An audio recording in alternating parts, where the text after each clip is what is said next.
Hey guys, Max Dax here. I hope you guys are doing well. Today I wanted to quickly talk about probably the most important metric in the whole of the crypto space, and that is the Bitcoin network hash rate. If you don't know what the hash rate is, essentially the Bitcoin network is a blockchain of, you may want to watch a better video explaining this, but the Bitcoin network is essentially a blockchain, a sequence of blocks, and to unlock the latest block in the blockchain you need a specific password, for lack of a better term, and that is the hash. And what Bitcoin miners do is they have these huge warehouses of GPUs, which essentially all they're doing is trialing out different hashes into the latest block to see if it validates, and then it validates the latest block and it is the correct hash. Once they found the correct hash, the miners that gave in the correct hash or the correct password or whatever, they get the block reward, which is a portion of the network fees and a small portion of Bitcoin. And then the transactions which are stored inside the block are validated, and thus the network has grown and extended. So that's the hash rate. And why is it important? The hash rate is very important because it pretty much determines the size of the network. If there was no hash rate, there would be no valid transactions and there would be essentially no Bitcoin network.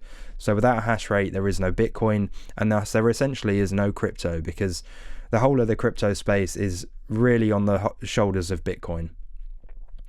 What this also means is that as the hash rate for Bitcoin increases, then the crypto space is also increasing. This is because the higher the hash rate, that means the more computational power is given into the Bitcoin network, and thus there is more backing for Bitcoin. The Bitcoin network is bigger. It also means that the Bitcoin network is more decentralized, as the higher the hash rate, the more power we have, the more miners we have, and the more decentralized the network becomes. The higher the hash rate is also crucial because it also increases the security of the network. There is a thing called the 51% attack, which I'll do a hash of explaining it. I'll do a terrible job of explaining it. So I'll read through a small article, but essentially, if an entity has 51% or more of the hashing power, there's a slight loophole which means that they can take control of the block and reroute some things. Again, I'll read through it in a second. And so obviously, if the hash rate has increased massively, if the hash rate is larger and larger, then it becomes more difficult to have a majority 51% or above of the hashing power. I mean, at this point, I don't know how much power that would require. It would probably require a gargantuan amount of energy, which essentially means that the Bitcoin network is extremely secure because it's got a very high hash rate. There are plenty of other proof of work cryptos which are much lower hash rate and have a much smaller network, which are much more susceptible to these attacks, and thus have a lower security. Just a better read through of the 51% attack, I've got a small article here which basically outlines it a bit better than I just did, which says the 51% attack is an attack on the blockchain where a group controls more than 50% of the hashing power. The computing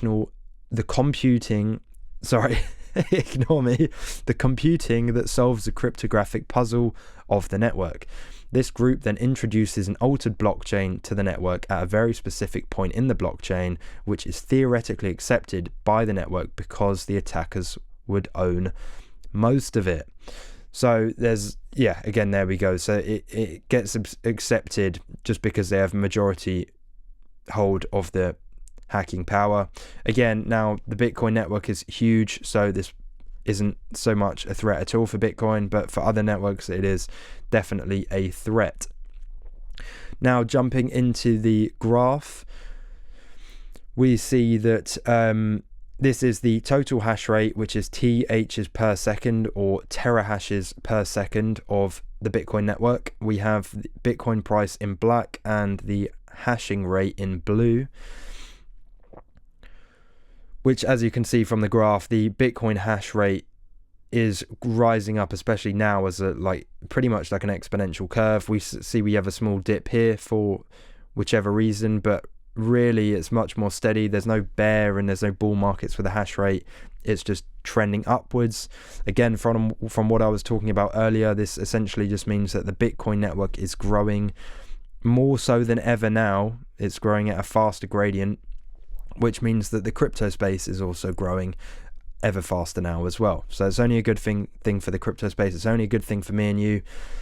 It would be terrifically bad if we saw the hash rate for Bitcoin suddenly drop off. That would mean that there would be the network would be crumbling, and thus crypto in general will be crumbling, because as I said before, the crypto network is essentially on the back of Bitcoin. So we need Bitcoin to succeed for the rest of crypto to succeed.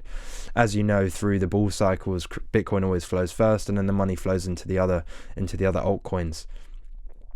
As for this little dip here, I don't know if this is a chicken or the egg scenario of what would have caused this massive drop in hashing. Potentially something to one of the major miners, I don't know, but as you can see, it's in line with this massive correction for Bitcoin as well, which we then had a huge recovery here. But I don't know if it's the hashing here that caused the drop down in Bitcoin price or vice versa, but a massive drop in hashing, maybe one of the huge miners got taken out, or yeah, I don't know. That's under, I'm not 100% on that one. But just also a fun little exercise here. The we're currently at a roughly 800 million terahashes a second. I just wanted to do some I wanted to work out roughly how many hashes per block that would require. So another thing with the Bitcoin network and the blocks when they're being mined, that one gets mined roughly every 10 minutes on average.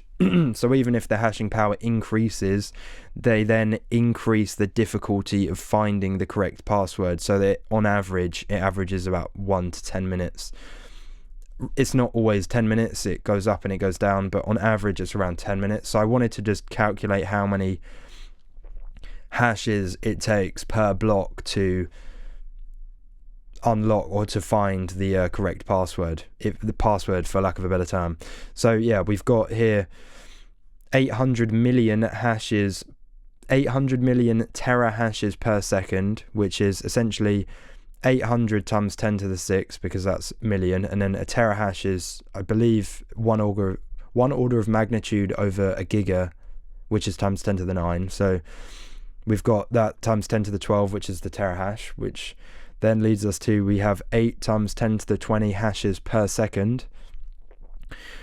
Then how many hashes per 10 minutes is that? We have 1 second times 60 is a minute, and then we've got times 10, which is then 4,200 times 10 to the 20 hashes every 10 minutes.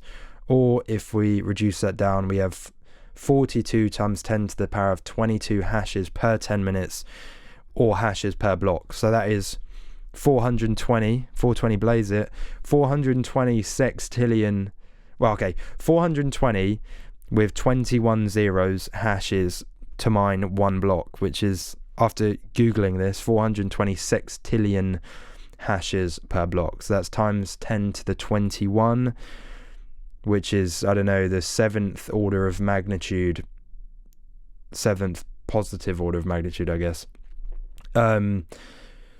Which is nuts.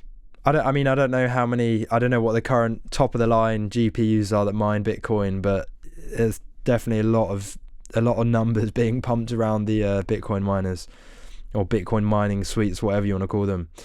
But yeah, guys, that was essentially it. Just a small video today, and just on the hash rate, because this is probably the most fundamental metric of the whole of crypto and of the whole of Bitcoin.